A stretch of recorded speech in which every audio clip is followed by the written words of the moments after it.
Hello guys, welcome back to growth Sushant YouTube channel. তো তোমরা সবাই যেমন জানো কি 90 ডেজ এর একটা ট্রেডিং এর ফ্রি কোর্স আসছে এই চ্যানেলে, যেখানে তুমি 90 ডেজ এর পরে মানে 90 দিনের পরে তুমি একজন প্রফেশনাল ট্রেডার হতে পারবে। আর সেটার আজকের প্রথম ভিডিও। আর এই কোর্সের ভিতরে কি কি আলোচনা করা হবে এই নিয়ে পুরো একটা প্ল্যানিং ভিডিও আছে আমার চ্যানেলে, গিয়ে দেখতে পারো। তুমি যদি চাও সেখানে কোনো টপিকে চেঞ্জ করতে তুমি কমেন্ট করতে পারো, আমি চেঞ্জ অবশ্যই করব।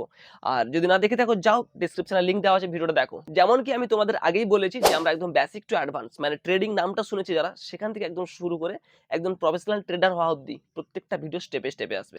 আজকের ভিডিওর টপিক হচ্ছে what is trading, stock market versus forex versus cryptocurrency. তোমাদের আগেই বলে দিই যে ট্রেডিং কে কোনো কমপ্লেক্স ভাবার দরকার নেই, এখানে কোনো রকেট সায়েন্স নেই। তো একদম সিম্পল ভাবে যখন একটা একটা ভিডিও আসবে, একটা একটা ভিডিও তোমরা দেখতে পাবে, তোমরা বুঝতে পারবে যে কতটা ইজি। তো চলো প্রথমে আমরা জানি ট্রেডিং কি। আবারও তোমাদের বলছি, কমপ্লেক্স ভাবার দরকার নেই, একদম সিম্পল জিনিস। কোনো কিছু জিনিস কিনে সেটাকে বিক্রি করাই হচ্ছে ট্রেডিং। আর ট্রেডিং এর মূল যে টার্গেট থাকে সেটা হচ্ছে কম দামে কিনে বেশি দামে বিক্রি করা। ট্রেডিং এ কোনো কোনো সময় লস হতে পারে, ধরো তুমি বেশি দামে কিনেছো, সেটাকে কম দামে বিক্রি করতে হতে পারে। তো সেটা হচ্ছে লস ট্রেডিং। তো সেটা হচ্ছে কোন সময় কি হয়, ধরো তুমি কোনো জিনিস একটা 100 টাকায় কিনেছো আর সেটা 150 টাকায় বিক্রি করলে, সেটা হচ্ছে প্রফিট ট্রেডিং। কোনো জিনিস হয়তো 200 টাকায় কিনে 150 টাকায় বিক্রি করছো, সেটা হচ্ছে লস ট্রেডিং। ট্রেডিং জিনিসটা হচ্ছে কিনে বিক্রি করা, সেটা লস হতে পারে প্রফিট হতে পারে, সেটা ডিপেন্ড করছে তুমি কত দামে কিনে কত দামে বিক্রি করছো। আই থিংক তুমি ক্লিয়ারলি বুঝতে পারলে যে ট্রেডিং আসলে কি। স্টক মার্কেটে কিভাবে ট্রেডিং করব সেটা পরে আসছে, তার আগে আমরা জেনে নিই যে স্টক মার্কেট ভার্সেস ফরেক্স ভার্সেস ক্রিপ্টো। আর এগুলো যখন তফাৎ তুমি জানতে পারবে, তখনই তুমি বুঝতে পারবে যে আমরা আসলে কোনটায় এগাবো আর কোনটা আমাদের শিখলে সব থেকে বেশি প্রফিট এবং সব থেকে বেশি রিস্ক কম হবে। যদি তুমি ট্রেডিংটাকে সিরিয়াসলি নিয়ে থাকো তাহলে একটা নোট বানিয়ে রাখতে পারো। আমি একদম সিম্পল ভাবে বোঝানোর চেষ্টা করছি তিনটার মধ্যে পার্থক্য কি। তো নোটটা এভাবেই বানাতে পারো, একদিকে ফিচার্স লিখতে পারো, তারপর স্টক মার্কেট, তারপর ফরেক্স, তারপর ক্রিপ্টোকারেন্সি। এভাবেই তোমাদের একটা একটা করে বলছি। ওকে, প্রথম যে পার্থক্যটা হচ্ছে ফিচার্স লিখতে পারো হোয়াট ইজ ট্রেডেড। মানে আমরা এই তিনটার মধ্যে ট্রেড কিসে কিসে করব, মানে ট্রেড কি করব, এটাই হচ্ছে ব্যাপার। তো স্টক মার্কেটে আমরা ট্রেড করি শেয়ারস অফ কোম্পানিজ, মানে কোম্পানির শেয়ারস। যেমন এক্সাম্পল হচ্ছে টাটার শেয়ারসে করতে পারি, মানে বড় বড় যে কোম্পানিগুলো যেগুলো হচ্ছে তোমার স্টক মার্কেটে লিস্টেড করা আছে সেই সব কোম্পানিতে, টাটা, আদানি, ব্রিটানিয়া, মানে হাজারো কোম্পানি আছে। এরপর আসছি ফরেক্স মার্কেটে, সেখানে আমরা কি ট্রেড করব, সেখানে আমরা ট্রেড করব পেয়ার অফ কারেন্সি। মানে যেমন প্রত্যেকটা দেশে কারেন্সি আছে, যেমন আমাদের আইএনআর, আমেরিকায় যেরকম ইউএসডি, এরকম হচ্ছে প্রত্যেকটা দেশের কারেন্সির পেয়ার চলে।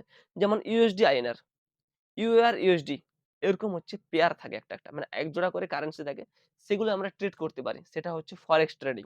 এরপরে আসছি 3 নম্বর, ক্রিপ্টোকারেন্সি। সেখানে আমরা ক্রিপ্টোকারেন্সিতেই ট্রেড করি। সেটা একটা কারেন্সি যেটা ক্রিপ্টো, মানে ডিজিটাল কারেন্সি। যেমন আইএনআর, ইউএসডি এগুলো হচ্ছে ফিজিক্যাল কারেন্সি, সেটা হচ্ছে ডিজিটাল কারেন্সি। তার কোনো ফিজিক্যালি কোনো অস্তিত্ব নেই, পুরোটাই ডিজিটাল, সেটা হচ্ছে ক্রিপ্টোকারেন্সি। যেমন বিটকয়েন, ইথেরিয়াম, এগুলোতে আমরা ট্রেড করি। এর পরের পার্থক্য হচ্ছে মার্কেট হাওয়ার, মানে এই মার্কেটগুলো কতক্ষণ খোলা থাকে। তো স্টক মার্কেট খোলা থাকে 9টা 15 থেকে 3টা 30 অবধি আমাদের ইন্ডিয়াতে। ইন্ডিয়া স্টক মার্কেট ওপেন হয় সোমবার থেকে শুক্রবার ছুটির দিন বাদে। 9টা 15 থেকে 3টা 30 অবধি মার্কেট খোলা থাকে, সেই সময় তুমি ট্রেড নিতে পারো। আর ফরেক্স ট্রেডিং খোলা থাকে সোমবার থেকে শুক্রবার 24 ঘন্টা, এর কোনো টাইম নেই। সোমবার থেকে শুক্রবার 24 ঘন্টাই খোলা থাকে। এরপর হচ্ছে ক্রিপ্টোকারেন্সি, এটা সপ্তাহে 7 দিন 24 ঘন্টা খোলা থাকে। তুমি যখন খুশি ক্রিপ্টোকারেন্সিতে তুমি ট্রেড করতে পারবে। রাতে ঘুম থেকে উঠেছো, ক্রিপ্টোকারেন্সিতে ট্রেড করতে পারবে। মানে এটা কোনো সময় বন্ধ হয় না, এটা 24/7 প্রত্যেক দিন খোলা থাকে। তো 3 নম্বর পার্থক্য হচ্ছে ভোলাটিলিটি, মানে কোন মার্কেটে কতটা রিস্ক বেশি। তো স্টক মার্কেটে মিড রেঞ্জ ধরতে পারো, মোটামুটি রিস্ক মডারেট। আর ফরেক্সে হচ্ছে হাই রিস্ক, মোটামুটি ভালোই রিস্ক আছে ফরেক্সে, কারণ কারেন্সি কত কম বেশি হয় তোমরা জানো। আর এরপরে আছে ক্রিপ্টোকারেন্সি, যেখানে সবথেকে বেশি রিস্ক, হাই রিস্ক। এখানে যেমন হাই রিস্ক তেমনি হাই প্রফিটের চান্সও সবথেকে বেশি। রিস্ক যেখানে বেশি হবে সেখানে প্রফিটের চান্সও বেশি হয়, সিম্পল ব্যাপার। তো এইজন্যই হচ্ছে 3টা লিখে রাখতে পারো। ভোলাটিলিটি, স্টক মার্কেটে মিড রেঞ্জ রিস্ক, ফরেক্সে হাই রিস্ক, আর ক্রিপ্টোকারেন্সিতে হচ্ছে ভেরি হাই রিস্ক। হচ্ছে 4 নম্বর পার্থক্য, সেটা হচ্ছে রেগুলেশনস, মানে কোন মার্কেট কাজের দ্বারা রেগুলেট হয়, মানে কাজের দ্বারা নিয়ন্ত্রণ করা হয়। তো স্টক মার্কেট হচ্ছে গভর্নমেন্ট বডিসের দ্বারা, আবার ইন্ডিয়াতে গভর্নমেন্ট বডিসের দ্বারা স্টক মার্কেট পুরো রেগুলেট করা হয়। আর তারপর হচ্ছে ফরেক্স ট্রেডিং। ফরেক্স যে মার্কেট আছে সেটা হচ্ছে প্রত্যেকটা আলাদা আলাদা দেশের কারেন্সির উপরে, মানে ভেরিয়াস কান্ট্রির উপরে ডিপেন্ড করে। যদি ধরো আমেরিকার হতে পারে, কোনো ভারতের হতে পারে, সেটা হচ্ছে কারেন্সি কাদের দেশের উপর ডিপেন্ড করে হচ্ছে রেগুলেট করে হচ্ছে ফরেক্স ট্রেডিং, মানে ফরেক্স মার্কেট। আর এরপর হচ্ছে ক্রিপ্টোকারেন্সি। ক্রিপ্টোকারেন্সি হচ্ছে প্রায় রেগুলেট করা যায় না। তোমার কাছে কতটা ক্রিপ্টোকারেন্সি আছে আমিও চেক করতে পারি তোমার ওয়ালেট অ্যাড্রেস দ্বারা। মানে প্রত্যেকটা জিনিস একদম ট্রান্সপারেন্ট। সেটা এইজন্য এটাকে রেগুলেট করা যায় না। এরপর ৫ নম্বর পার্থক্য হচ্ছে মার্কেট সাইজ। কোন মার্কেট কত বড়? স্টক মার্কেটের সাইজ প্রায় ট্রিলিয়নস অফ ডলার। কত বড় সংখ্যা সেটা গুগল করলেই বুঝতে পারবে। এরপর ফরেক্স মার্কেট। আর এই ফরেক্স মার্কেট হচ্ছে দুনিয়ার সবথেকে বড় মার্কেট। এখানে প্রায় প্রতিদিন ৬ ট্রিলিয়ন ডলারের ট্রান্সেকশনস হয়। নাম্বারটা কত বড় জাস্ট ইমাজিনও করতে পারবে না। দুনিয়ার সবথেকে বড় মার্কেট হচ্ছে ফরেক্স মার্কেট। মনে রাখবে।